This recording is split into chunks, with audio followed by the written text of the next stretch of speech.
Ito yung mga mahirap na gupit na masarap gupitan. So yan, start na tayo.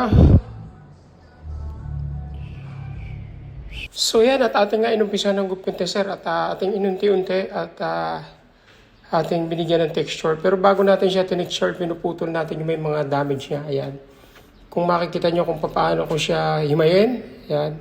Kasi sa paggugupit, kailangan matyaga tayo at i-analyze natin ang buhok. Kasi minsan yung mga nagugupit ay bugbog sarado sa tining, kinukuha nila sa gitna. Kaya ang buhok pagka tumubo, parang disponghado at saka ngarag yung mukha ng client, ng tao. Ayan. Kaya yan, isa-isahin natin himayin. Ayan, katulad nyo kung makikita nyo. Tinitextured ko yung mga excess niya.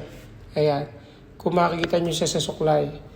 Kaya sa mga barbero dyan, huwag tayo palagi pandala sa pagugupit at himay-himayin natin, iproportion natin yung posisyon ng buhok sa tao, sa mukha ng tao. Ayan, kung makikita nyo kung paano ko siya hinimay. Kasi sa pagugupit, mas maganda yung pulido tayo trumabaho. Hindi natin kailangan magmadali, hindi natin kailangan na karas-karas na trabaho. Kailangan na ipulido para bumalik ang client. Ayan. Kasi nga, pagka nagpagupit ang client, hanggat maaari pagbalik niya, 2-3 na sila magkakasama. At saka kailangan marunong tayo mag-analyze, parang pagre-reban dyan kailangan magaling tayo mag-analyze. Kung makikita nyo, kung paano ko talaga siya inisa-isa. Ayan. Ang buhok ni sir ay makakapal. So, marami siyang damage. Kaya kailangan natin na putulin at lagyan natin ng panibagong texture. Ayan, kung makikita nyo. So, ang front, kailangan pag kumuha tayo ay pantay din yung hawak sa front. Para pag naglagay tayo ng texture, pag binagsak natin ay mas maganda.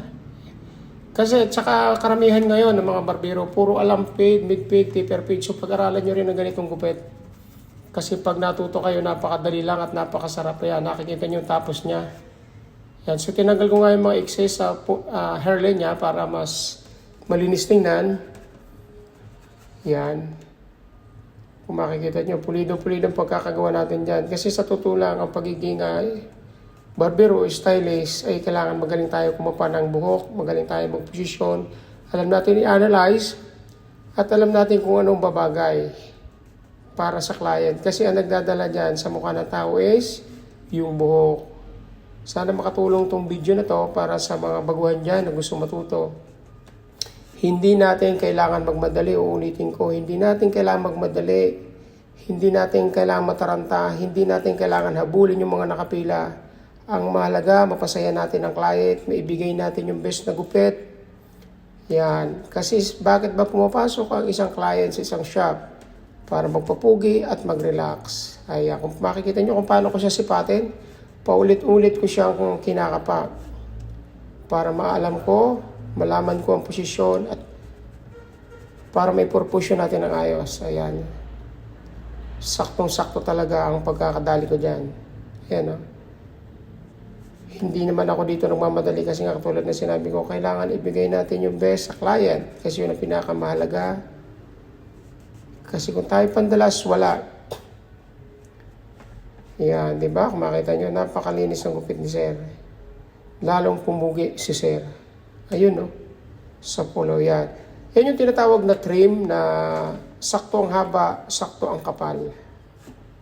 Yan, kasi kanina nung pumasok sir, ang kapal ng buhok. Yan, kung makita nyo, tingnan nyo likod. Saktong-sakto. Pag humaba yan, napakaganda tingnan. Kasi may mga gupit talaga na talagang buhag gagamok pag humaba. Ayan, no? Yun, no? Thank you very much, sir, sa pagtiwala sa amin. 4 means cut. Yan.